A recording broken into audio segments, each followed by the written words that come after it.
finance himself with $2 million, but he didn't want to sign the loyalty oath. They have to sign an oath to the party first. And he said he wasn't going to do it. Well, he endorsed me, and I'm meeting with him tomorrow, and he also gave me a check for $6,100 and one from his company. So he is really behind me because he thinks it's time for us to all get together and pick the people that have ethics. And he's right. That's the problem with government in Georgia. We've got great solutions, but we just need ethical leadership. And so that's why I offered myself up, because I know we can turn this state around, and I sure know we need to. So thank you very much for being here. My website is carolcutscorruption.com. So y'all keep going there and posting on Facebook. I'm the best Facebooker in the whole race. So thank you for letting me be here tonight. Any major questions? And then we need to all, I guess, go to Russell's. We've got to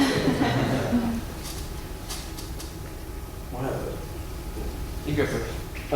We talked about higher education, especially I know in this area we've got UGA, we've got Medical College of Georgia, we've got Augusta State, we've got probably about 5 universities in this section of the state. They could be really great for things like you talked about, future jobs like biotech, medical, things like that. And, talk about the brain train, and we've been talking about the brain train, and I know since I moved to Georgia, it was 12 years ago, we've been talking about brain train, probably longer than that. And, we bring it up every year, and it's, are we any closer to trying to get something like that? Well, we're really not. The transportation bill that's there, they try to make it sound like it would be okay, but it's not. But if you know, the bus station over here was designed to be a terminal for the train. Yeah. And we've just been fighting it forever when we shouldn't have been. The CDC is on that end. And if we could really get that going back and forth, just imagine like the research triangle in North Carolina. Just think of the economic growth that would bring. But it's like we don't have the political will to do it. Now, I was for dedicating the fourth penny of motor fuel sales tax because you've got to have a dedicated funding source to be able to leverage down that money so that you could break it over 4 years so it wouldn't be that hard to absorb. But you'd have that dedicated funds to get that federal funds down to start the different rail lines. I mean, there is a clear way to do it, but we just don't have the leadership. If Kasim Reed hadn't come over to the Gold Dome and forced them to do some kind of transportation plan, we wouldn't have one again this time. It's just a total lack of leadership. And, even on these across-the-board cuts that are devastating our economy and terrible for government, because you would never do that in business, you shouldn't do it in government, they're just doing it because it's easy. It takes no time and they're out the door. If you truly prioritize a budget like they talk about all the time, it takes a lot of effort, but that's how you find the waste. But then you also find the little nest that they're feathering for their friends, and they don't want that. So it just is going to take one of me to go over there and call them out on all of it, because the people, the taxpayers can't afford it, and the children don't deserve it, and neither do y'all. Okay, well, he was... As a Republican, it is true that you're one of the only candidates from the other side I can support. I just want you to talk generally about what you think would be a good solution for fixing hope. And specifically, would you ever support changing hope from the merit basis that we have now to a simple income basis? I would have to look at all of the figures. DuBose was the first signer on the Hope Scholarship. And so...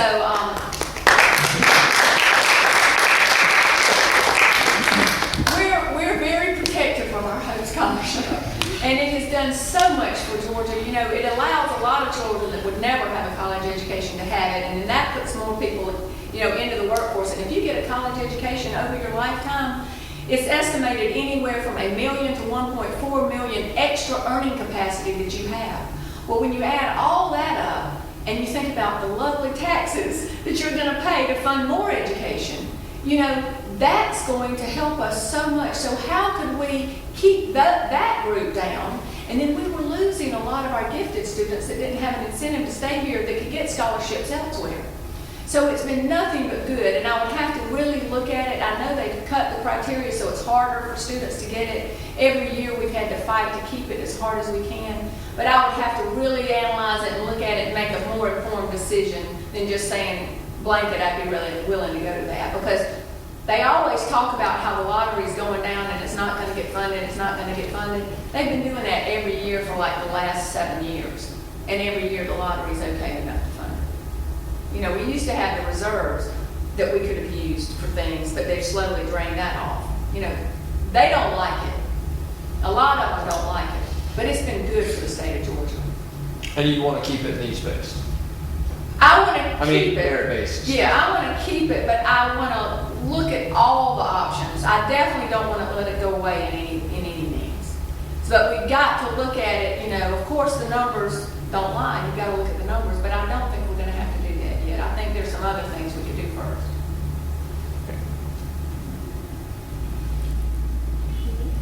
Yeah, you talk a lot about ethical leadership, and I kind of want to extend that across into party unity. Roy Barnes is our Democratic nominee for governor. What aspects of Roy's proposed agenda and plans for the state of Georgia fall in line with yours, and what aspects of what he wants to do as our state leader are you critical of? Well, I really think Roy has a lot of good plans. I really do, and I really think he knows what he's doing and how he could do it.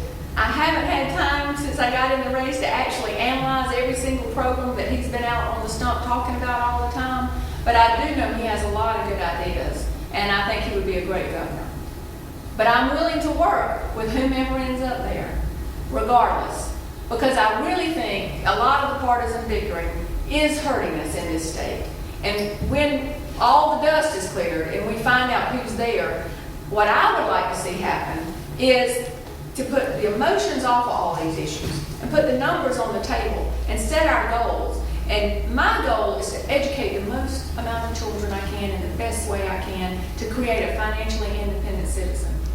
And so that's what I want to push for.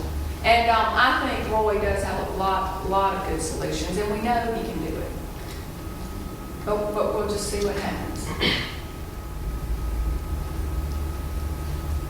Yes. I'm aware that the Board of Regents has a student advisory council that is supposed to act as the voice of the students, but I've been told that the student advisory council is a little bit ineffective in actually having a voice to the Board of Regents.